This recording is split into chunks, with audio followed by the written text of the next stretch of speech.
नमस्कार, आप देख रहे हैं 4 PM और मैं हूं आपके साथ सिमरन। क्या हुआ जब ट्रंप के सामने ईरान ने रख दी अपनी शर्तें? कैसे ट्रंप की बयानबाजी से भड़क उठा ईरान और क्या अब मिडिल ईस्ट में एक बार फिर से बड़ी उथल-पुथल देखने को मिल सकती है? जब से ईरान और अमेरिका के बीच सीज फायर हुआ है और बातचीत का सिलसिला शुरू हुआ, तब से लेके आज तक सिवाय बयानबाजी और टकराव की खबरों के अलावा बातचीत किसी भी स्तर पर नहीं पहुंच पाई है। इधर से अमेरिकी राष्ट्रपति डोनाल्ड ट्रंप अपना शर्तें रखते हैं तो उधर से ईरान अपनी मानने से उनको इनकार ही कर देता है। उधर से ईरान अपनी शर्तें रखता है तो ट्रंप मानने से तैयार नहीं होते हैं। फिर मीडिया में आके ट्रंप बड़ी बड़ी बातें करते हैं जिससे मामला फिर से बिगड़ जाता है। पिछले 2 हफ्तों से यही सिलसिला देखने को मिल रहा है।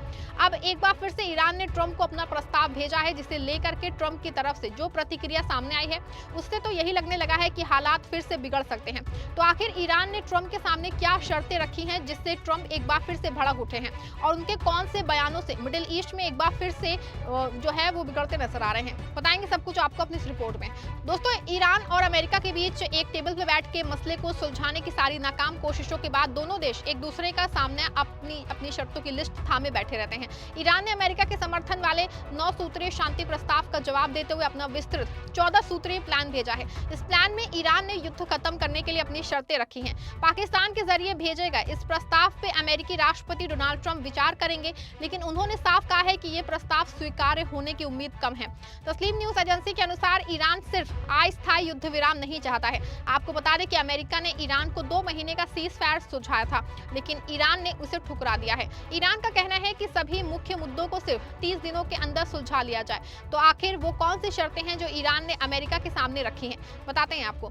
ईरान ने अपनी शर्तों में कहा है कि वो भविष्य में किसी भी सैन्य हमले से सुरक्षा की गारंटी चाहता है, यानी कि अमेरिका माने कि वो अब कभी ईरान की तरफ आंख उठा के नहीं देखेगा।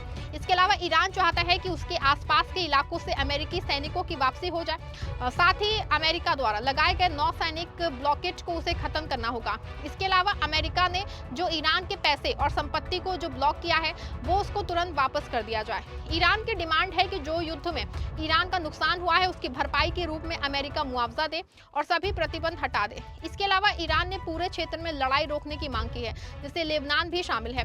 इसके साथ ही ईरान ने दुनिया के महत्वपूर्ण समुद्री रास्ते स्टेट ऑफ होर्मुज में सुरक्षा और नेविगेशन के लिए नया सिस्टम बनाने का भी प्रस्ताव रखा है। ये इलाका दुनिया के बहुत सारे तेल का रास्ता है। इस प्रस्ताव को लेकर ट्रंप ने ट्रुथ सोशल पे पोस्ट करते हुए कहा कि वो ईरान के लिए नए प्रस्ताव की समीक्षा करेंगे, लेकिन उन्होंने साफ संकेत दिया है कि ईरान ने पिछले कई दशकों में जो कुछ किया है उसके लिए पर्याप्त बड़ी कीमत नहीं चुकाई गई।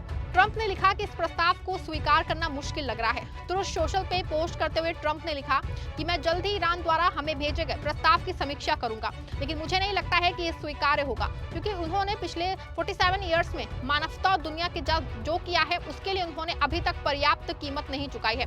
अब देखिए उनका ये बयान फ्लोरिडा में एयरफोर्स 1 में सवार होने से ठीक पहले पत्रकारों से बातचीत के बाद आया है। बता दें आपको, जब पत्रकारों ने उनसे पूछा कि क्या उन्होंने 14 सूत्रीय प्रस्ताव देखा है, तो ट्रंप ने जवाब दिया है कि नहीं, मैंने नहीं देखा है, मैं इसे यहाँ देख रहा हूँ। उन्होंने आगे कहा कि वो इस पे बाद में विस्तार से जानकारी देंगे। Yeah, I'll let you know about it later, but Last night you said we might be better off not making a deal with Iran. well, I wouldn't have to. I didn't say that. I said that if we left right now, it would take them 20 years to rebuild. But we're not leaving right now. We're going to do it so nobody has to go back in 2 years or 5 years. You also said last night that They told me about the concept of the deal. They're going to give me the exact wording now. दोस्तों, आज सत्ता की आंखों में आंखें डाल के पत्रकारिता करना मुश्किल हो गया है। हमारे 4 PM नेशनल यूट्यूब और फेसबुक चैनल को, जिसे आपका प्यार और विश्वास हमेशा से मिलता रहा है, उसे बंद करके सरकार ने ये साबित कर दिया है कि वो आपके सवालों से कितना डरती है। मुश्किल दौर है, लेकिन हम ना रुके थे और ना ही रुकेंगे।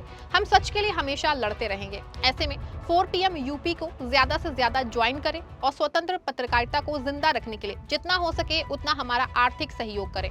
आपके सहयोग से ये जंग हम जीत के रहेंगे। अब देखिए, एक तरफ जहां ईरान और अमेरिका के बीच बातचीत करके मसले को सुलझाने की कोशिश होती है, कभी ट्रंप कुछ ऐसा बयान दे देते हैं जिससे तनाव कम होने के बजाय फिर से बढ़ जाता है। अब देखिए, हाल ही में जब ईरान और अमेरिका के बीच बातचीत जारी थी, तभी शुक्रवार को राष्ट्रपति ट्रंप ने फ्लोरिडा में एक रैली के दौरान अपनी शेखी बघारते हुए कुछ ऐसा कह दिया जिससे ईरान फिर से भड़क उठा। दरअसल ट्रंप यहां अपनी बड़ाई करते नजर आए थे, बता रहे थे कि कैसे उनके नौसैनिक ईरान के तेल टैंकरों पर कब्जा कर रहे थे। इसी दौरान उन्होंने कहा कि अमेरिकी नौसेना पायरेट्स की तरह काम कर रही है। ट्रंप ने कहा कि हम जहाज के ऊपर उतरते हैं, उसे कब्जा कर लेते हैं, माल और तेल ले लेते हैं। ये बहुत फायदे का बिजनेस है। हम पायरेट्स जैसे हैं, लेकिन हम खेल नहीं खेल रहे हैं। Turn your ship around. Evacuate your engine room immediately. And you see all these guys running out of there. Now, they're 5 miles away. And one shot into the engine room, blew up the engine room. The ship stopped. That's it. They used tugboats, and then we landed on top of it. On top of everything else, we then land on top of it, and we took over the ship. We took over the cargo, took over the oil. It's a very profitable business. Who would have thought we were doing that? We're like pirates. We're sort of like pirates. But we're not playing games because, you know. अब देखिए, जैसे ही Trump का ये बयान social media पे viral हुआ है, Iran भड़क उठा है। ट्रंप के इस बयान पे तुरंत प्रतिक्रिया देते हुए ईरान विदेश मंत्रालय के प्रवक्ता इस्माइल बगाई ने एक्स पे लिखा कि ट्रंप का ये बयान समुद्र में अवैध कामों की सीधी स्वीकारोक्ति है। उन्होंने इसे समुद्री लूट को कानूनी बनाना बताया है और संयुक्त राष्ट्र से अपील की है कि अंतर्राष्ट्रीय समुद्री कानून का उल्लंघन रोके। ईरान ने खास तौर से 2 टैंकरों मैजिस्ट्रिक एक्स और टिफानी की जब्ती की निंदा की है। इसमें ईरानी तेल था। ईरानी अधिकारियों ने इसे सशस्त्र डकैती बताया है। अब देखिए, पहली बार नहीं है जब ट्रंप की बयानबाजी से बातचीत पे बुरा असर पड़ा है। अभी 2 दिन पहले ही ट्रंप के एक विवादित बयान से दोनों देशों के बीच में हालात तनावपूर्ण बन गए थे। अब देखिए, ईरान ने गुरुवार शाम को पाकिस्तान के माध्यम से अपना नया शांति प्रस्ताव भेजा था। इसके बाद ट्रंप ने रिपोर्टरों से बात करते हुए कहा था कि हम जो है क्या उन्हें जाके पूरी तरह तबाह कर दें और हमेशा के लिए खत्म कर दें या फिर डील करने की कोशिश करें। हालांकि बाद में ट्रंप ने कहा कि इंसान होने के नाते वो पहले विकल्प चुनना जो है पसंद नहीं करेंगे। What kind of options? How would it look different? There are options. I mean, do we want to go and just blast the hell out of them and finish him forever, or do we want to try and make a deal? I mean, those are the options. Do you want to go blast the hell out of them? I'd prefer not. On a human basis, I prefer not, but that's the option. Do we want to go in there heavy and just blast them away, or do we want to do something? They're a very disjointed unitship, as you can understand, Peter. Very disjointed. I mean, they're not getting along with each other, and it puts us in a bad position. One group wants to make a certain deal, the other group wants to make a certain deal, including the hardliners. The hardliners want to make a deal too. Why wouldn't they? They have no Navy, they have no Air Force, they have no anti-aircraft, they have no nothing.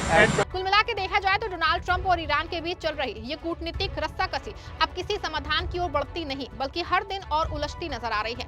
एक तरफ बातचीत और cease fire की कोशिश है, दूसरी तरफ Trump का बड़बोलापन है जो हालात को और भड़का देता है।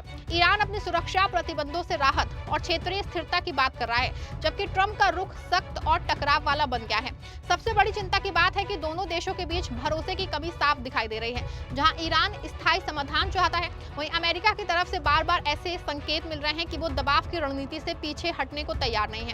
ट्रंप के हालिया बयान, जिसमें उन्होंने सैन्य कार्रवाई और पायरेट्स जैसे शब्दों का इस्तेमाल किया, ये दिखाते हैं कि कूटनीति के साथ-साथ ताकत का प्रदर्शन भी जारी है। ऐसे में मिडिल ईस्ट का पूरा क्षेत्र एक बार फिर से अस्थिरता के मुहाने पे खड़ा नजर आ रहा है। स्टेट ऑफ होर्मुज जैसे संवेदनशील इलाकों का जिक्र इस बात का संकेत है कि अगर हालात बिगड़े तो इसका असर सिर्फ 2 देशों तक सीमित नहीं रहेगा, बल्कि पूरी दुनिया की अर्थव्यवस्था और तेल आपूर्ति पे भी पड़ेगा। अब सवाल यही है कि क्या दोनों देश अपने अपने रुख में नरमी लाके बातचीत को आगे बढ़ाएंगे या फिर बयानबाजी और टकराव की ये आग किसी बड़े संघर्ष का रूप ले लेगी। फिलहाल हालात जिस दिशा में बढ़ रहे हैं वो चिंता बढ़ने वाली नजर आ रहे हैं। इस पूरे मामले को लेकर आप क्या सोचते हैं, अपनी राय जरूर दीजिएगा कमेंट में। वीडियो को लाइक और शेयर भी जरूर करिएगा।